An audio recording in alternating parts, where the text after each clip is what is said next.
Muy buen día, amados hermanos, amada iglesia. Les saludo nuevamente en el amor del Señor, con un corazón agradecido por las bondades que Él nos permite hoy disfrutar, experimentar de su grande amor incomparable e inagotable, y esperando también que cada uno de ustedes y sus familias se encuentren gozando de esas abundantes bendiciones, de su amor, de su fidelidad y de sus misericordias. También les saludo enviándoles un cordial abrazo. Hermanos, en esta semana vamos a continuar con la temática del mes de la Reforma y corresponde ahora tocar el tema de Martín Lutero, este reformador que es muy conocido por muchos de nosotros, y vamos a continuar en esta semana hablando de este reformador, pero también, hermanos, como hemos de hacerlo siempre, vamos a pedirle la dirección a nuestro Dios y vamos a orar para que Él pueda instruirnos y hablar a nuestro corazón. Así que le voy a pedir que donde quiera que usted se encuentre pueda apartar unos minutos para poder estar en oración juntamente en este mismo sentir. Soberano y eterno Dios, alabamos y glorificamos tu santo nombre. Gracias te damos, Señor, por tu amor, por tu fidelidad, Señor, y porque ha sido tu buena voluntad. Y por tu gracia, hoy disfrutamos de este nuevo día, de este nuevo inicio de semana. Y Padre, en el nombre de Jesús, queremos rogarte, por favor, que sea tu Santo Espíritu, Señor, instruyéndonos, porque nuestro corazón está dispuesto, está receptivo, para poder, Señor, escuchar tu palabra a través de estas reflexiones. Y rogamos que abra nuestro entendimiento, que nos alientes para poder poner por obra tu palabra, abrazarla, Señor, y con nuestro diario vivir poder agradarte, Señor, a través de una vida de constante adoración. Padre, es en el nombre de Jesús que te pedimos todo esto. Amén. Pues, mis amados hermanos, como hemos ya mencionado hace un momento, estaremos hablando de Martín Lutero, este reformador que es muy conocido por nosotros, quizás lo hemos escuchado. Quizás no el iniciador de la reforma, como ya hemos escuchado con nuestro pastor Ananías. Hubo prereformadores anteriores, ¿verdad? También, que también fueron importantes en este movimiento de reforma. Y quizás no es el iniciador, pero es alguien muy significativo en esta época de reforma, sobre todo en el siglo XVI. Y hablar de Martín Lutero y de la reforma en aquella época, mis amados hermanos, es un tema muy amplio. Lo estaremos resumiendo lo mejor posible para que podamos entender. Al estudiar y reflexionar sobre este reformador, mis amados hermanos, en esta semana, quisiera que nos centráramos no solamente en el nombre y recordarlo como este reformador, no solamente en lo que él hizo, sino más bien, mis amados hermanos, en dos cosas. La primera, en cómo el Evangelio impactó la vida de este joven reformador, y también cómo él tuvo un descubrimiento grande en ese sentido. Y también nosotros como iglesia, recordando nuestra misión, poder también redescubrir y tener un desafío para la iglesia al día de hoy, en la actualidad. Así que, mis amados hermanos, vamos a hablar de este movimiento de reforma en la época también de Martín Lutero y todo lo que conllevó este reformador. Y no sin antes, hermanos, como hemos mencionado, recordarles que como iglesia tenemos una misión, la gran comisión que todos conocemos, que es compartir la palabra de Dios, evangelizar. De hecho, en este mes, en la actualidad, en la iglesia estamos desarrollando el eje del evangelismo, y nuestra vida de testimonio va a ser un factor importante para que podamos compartir el evangelio puro. El apóstol Pablo, en su carta a los Romanos, en el capítulo 1, él escribe de esta manera: porque no me avergüenzo del evangelio, porque es poder de Dios para salvación a todo aquel que cree, al judío primeramente y también al griego. Romanos 1, versículo 16. Mis amados hermanos, dice Pablo que el evangelio es poder de Dios, y esta palabra de poder de Dios es un poder explosivo, pero no en el sentido de destruir, sino por el contrario, de reconstruir, de transformar. No hay ningún otro mensaje más poderoso, mis amados hermanos, en la vida que la palabra de Dios, que pueda transformar la vida de un hombre, y lo podemos ver también en el apóstol Pablo. Él podrá experimentar y decir mucho en sus cartas, ¿verdad? Él lo podemos ver también en la vida de este reformador, que lo estaremos viendo en el transcurso de esta reflexión. También el versículo 17 continúa diciendo: porque en el Evangelio la justicia de Dios se revela por fe y para fe, como está escrito, mas el justo por la fe vivirá. Y este texto es muy usado en la época de la Reforma, en esta celebración del mes de la Reforma, es muy usado. Y hablando, hermanos, de Martín Lutero nace en el año de 1483 en Alemania, en una ciudad llamada Eisleben, hijo de un padre de origen campesino que trabajó como minero. Sus padres también mostraron una severidad muy exagerada para con él en su educación, tanto así que la niñez de Lutero no fue nada feliz, porque él era sometido a algunos castigos muy exagerados y severos, como lo hemos mencionado ahorita. Y no solamente en su hogar, hermanos, él experimenta esta amargura y estos periodos de largas depresión y angustia, sino también en la vida académica. Por sus compañeros, él cuenta que también era golpeado, ¿verdad? Y toda esta experiencia de amargo dolor, de depresión, iba a ser un factor importante porque deja huella permanente en el carácter de este joven reformador, a tal grado que al día de hoy, hermanos, para unos, este reformador Martín Lutero es un logro que destruyó la unidad de la iglesia, ¿verdad? Quizás para otros, este monje renegado que se dedicó solamente a destruir esas bases de la vida monástica, ¿verdad? Y por el contrario, para otros, quizás puede ser este gran héroe que hizo que una vez más se predicara el evangelio puro, es decir, el reformador de una iglesia que había sido corrompida, que estaba siendo corrompida. Al día de hoy, hermanos, pocos son los que dudan de la sinceridad de Lutero. Y incluso algunos católicos afirman que esta protesta, este movimiento, en muchos puntos Martín Lutero tenía razón. Y cuando estudiamos la vida y su obra de Martín Lutero, nos vamos a dar cuenta que no, esta tan ansiada reforma no se produjo porque Lutero se lo haya propuesto o alguna otra persona, sino más bien porque llega en ese momento oportuno, porque en ese momento este reformador y algunos que juntamente se unen a él estaban dispuestos a cumplir esta responsabilidad dentro de la historia. En el transcurrir, mis amados hermanos, de esta vida de Martín Lutero, por allá del año de 1505, Martín Lutero ingresa al monasterio, un monasterio agustino en la ciudad de Erfurt. Y las causas, mis amados hermanos, que lo llevan a dar este paso de ingresar al monasterio, pueden ser varias. Recordemos que en medio de una tormenta eléctrica, él sintió ese temor, ese terror hacia la muerte y hacia el infierno, y a tal grado que él le prometió a Santa Ana que se volvería monje. Puede ser una de las causas por las cuales lo llevaron a dar ese paso. Otra quizás porque estas mismas exigencias, estas mismas experiencias que él tuvo durante su niñez en los rigores de su hogar, quizás lo hayan orillado a entrar al monasterio, ¿verdad? También puede ser otra causa. O quizás también porque cuando su padre hacía sus esfuerzos y decidió que su hijo fuera abogado, lo cual a Lutero no le parecía, él no quería ser abogado. Por tanto, es muy posible que Lutero haya interpuesto pues sus propios deseos con los de su padre y con tal de no ser abogado, entrar al monasterio. Pero también otra razón, y en la que quisiera que nos centráramos un poquito, hermanos, muy probable es que esta razón que llevó a Lutero a entrar al monasterio es el interés en su propia salvación. Porque el tema de la salvación y la condenación estaba llenando todo el ambiente en aquella época de reforma. La vida presente era solamente la preparación para la vida que vendría en el futuro, ¿verdad?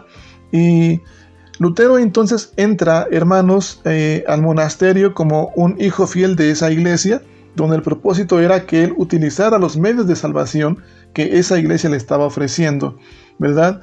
En el transcurrir de su preparación también en esta vida monástica, tuvo la oportunidad de celebrar su primera misa, y él cuenta que fue un terror porque sintió que Dios se apoderó de él y se sintió tan presa de él, y a tal grado que no estaba tan seguro de que todo lo que él estaba haciendo a favor de su propia salvación fuera suficiente. Dios le parecía a él un juez tan severo como antes lo habían sido también sus padres y sus maestros. Entonces, estos medios de salvación que ofrecía la iglesia eran las buenas obras y la confesión, entre algunas, ¿verdad? Y se suponía para Lutero que las buenas obras y la confesión iban a ser respuesta para él a esa necesidad que él tenía de justificarse ante Dios, pero ninguna de estos medios le era suficiente. Tenía él siempre un sentimiento muy profundo de una propia pecaminosidad que él reconocía, y mientras él trataba de sobreponerse a ello, él se percataba de que su pecado era mucho más poderoso que él. Y no es, hermanos, que él fuera un monje que estuviera teniendo una vida de libertinaje o de constante pecado. Al contrario, sino que Lutero siempre se esforzó por obedecer las enseñanzas de sus maestros. Incluso cuando él entraba al confesionario y salía, obedecía esas penitencias, castigaba su cuerpo, entraba con tanta frecuencia como le era posible a ese confesionario. Y un gran temor que tenía Martín Lutero era olvidar alguno de sus pecados. Incluso cuando él entraba al confesionario y salía y se acordaba de algún otro, regresaba. Y era algo muy frecuente, muy constante, mis amados hermanos. Era todo un estado de vida donde Lutero no encontraba ninguna salida, ninguna respuesta. Más adelante su consejero espiritual le recomienda que lea las obras de los místicos. Los místicos decían ellos que bastaba con amar a Dios porque todo lo demás era consecuencia de ese amor. Y ese misticismo por un tiempo lo cautivó a Martín Lutero, pero también pues le pareció a él como una palabra de liberación, porque entonces para él ya no era necesario llevar a cuenta todos sus pecados, ¿verdad? Como lo había hecho antes. Pero también no tardó en percatarse de que amar a Dios no era tan fácil, porque él decía, bueno, si Dios era como sus padres, así lo tenía como ese juez, entonces ¿cómo podía amar a ese Dios justiciero, a ese Dios justo, verdad? No había salida para Martín Lutero, para esa necesidad que él tenía. Él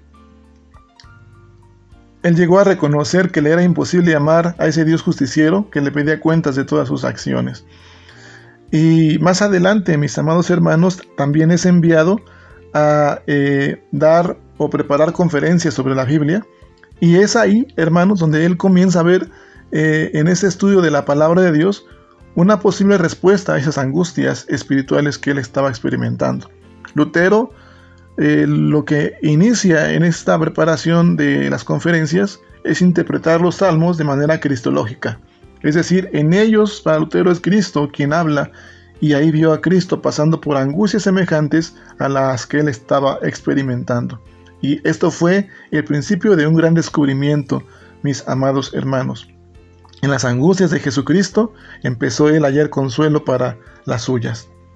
Ahora, este gran descubrimiento, hermanos, vino en el año de 1515, cuando Lutero empieza a dar estas conferencias sobre la epístola a los romanos, el texto que acabamos de leer, ¿verdad? Porque él decía que este primer capítulo de esta epístola es donde encontró esa respuesta a esas dificultades que él estaba teniendo, ¿verdad? Pero esta respuesta o este descubrimiento, mis amados hermanos, no fue sencillamente porque él haya abierto una vez la palabra de Dios y haya visto en Romanos el capítulo 1 y ese versículo lo haya descubierto. No fue así de esta manera, sino que vino más bien por una gran y larga lucha y una amarga angustia. ¿Por qué? Porque si recordamos, Romanos inicia diciendo que en el Evangelio la justicia de Dios se revela. Y según este texto, pues el Evangelio es revelación de la justicia de Dios. Pero para Lutero era precisamente la justicia de Dios lo que no toleraba, no podía tolerar. Si el Evangelio o el mensaje fuera de que Dios no es justo, pues no habría problema para Lutero.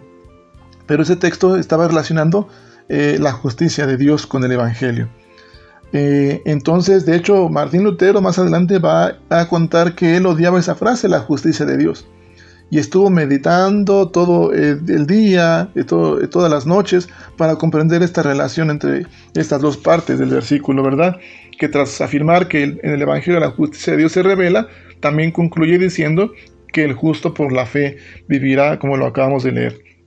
Ahora, una respuesta que tuvo Lutero fue muy sorprendente, porque aquí la justicia de Dios no se refiere como pensamos de manera común, ¿verdad? O regular, al hecho de que Dios castigue al pecador y muestre esa justicia divina, sino más bien se refiere a que la justicia del justo no es obra suya, sino que es un don de Dios. Es decir, la justicia de Dios es la que tiene quien vive por la fe. Fíjese bien aquí en esta parte, la justicia de Dios es la que tiene quien vive por la fe, y no porque sea en sí mismo justo o porque cumpla las exigencias, es decir, los méritos de esa justicia divina, sino porque Dios le da ese don. Es decir, mis amados hermanos, la justificación por la fe no va a querer decir que la fe sea una obra más sutil que las buenas obras y que Dios nos pague esa obra. Más bien, es que tanto la fe como la justificación del pecador son obra de Dios, es un don gratuito de nuestro Dios. Mis amados hermanos, aunque estos acontecimientos que hemos mencionado anteriormente hayan revelado otra faceta del carácter de Lutero, durante todo ese tiempo, también Lutero parece haber sido un hombre que fue reservado, que fue dedicado a sus estudios y a su lucha espiritual. Y este gran descubrimiento, aunque le trajo una nueva manera de comprender el Evangelio, no lo lleva de inmediato a protestar contra este modo en que la iglesia lo entendía, o entendía la fe cristiana, sino que él continuó dedicado a sus labores docentes y pastorales. También enseñó su nueva teología. Estaremos hablando el día de mañana acerca de la teología de Martín Lutero, pero no pretendía contraponerla a la que enseñaba la iglesia. Es más, al parecer, él mismo no se estaba dando cuenta del grado en que su descubrimiento se estaba oponiendo a todo el sistema penitencial de la iglesia, ¿verdad? Pero es importante también entender, hermanos, que cuando por fin él decide que ha llegado el momento de lanzar un desafío, él compone por primera vez 97 tesis, y estas iban a servir de base para un debate académico. Ahora, hermanos, en ellas Lutero iba a atacar varios de los principios fundamentales de la teología escolástica, y quizás él esperaba que esta publicación de esas tesis fueran como una oportunidad de darle a conocer ese descubrimiento al resto de la iglesia. Pero después llega la fecha de ese debate académico, y al parecer ese descubrimiento de que el Evangelio debía entenderse de otro modo al que corrientemente se estaba entendiendo o se predicaba, y que le parecía tan importante a Lutero, tenía sin cuidado y sin interés a todos los demás. De pronto entonces sucede ya lo inesperado, cuando Lutero produjo otras tesis sin creer que tendrían más impacto. Se crea un revuelo incluso a lo largo de toda Europa, ¿verdad? Y lo que sucedió era que al atacar la venta de las indulgencias, creyendo que no se trataba más que de la consecuencia natural de lo que se había discutido y debatido anteriormente, Lutero se había atrevido, aún sin saberlo, a oponerse al lucro y a los designios de varios personajes mucho más poderosos que él.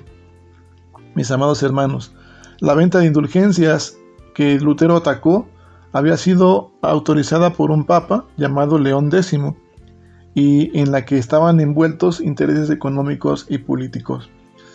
De manera que, mis amados hermanos, lo que Lutero hace no es rebelarse ante la iglesia, salirse o dividir la iglesia, no era su intención, sino más bien presentar el evangelio puro. Y recordemos, hermanos, como hemos dicho en un principio, como iglesia tenemos un desafío importante, que es compartir y cumplir esa misión de compartir el Evangelio. Y nuestra vida de testimonio va a ser un factor importante. Hoy muchas veces se ve en la sociedad mucha costumbre, mucha tradición. Y ha habido ya un desinterés por regresar a los principios bíblicos. Y es importante, mis amados hermanos, aunque este texto es muy usado en esta época de la celebración del mes de la Reforma, mas el justo por la fe vivirá, entender y también redescubrir nosotros ese gran amor inagotable de Dios, experimentarlo en nuestra propia vida para poder compartirlo con nuestra vida hacia los demás, ese evangelio puro, realmente que no es por méritos del hombre humano, o porque Dios pague a las exigencias que uno pueda hacer a favor de la salvación. No es por eso, sino que es reconocer que aún siendo injustos, Dios muestra su grande amor incomparable, y que esa justicia de Dios se revela por fe y para fe, como dice la palabra de Dios, y es un don de Dios, un don gratuito. Son obra de Dios, son obras del hombre. Tenemos este gran desafío, mis amados hermanos, de reformar nuestra vida espiritual.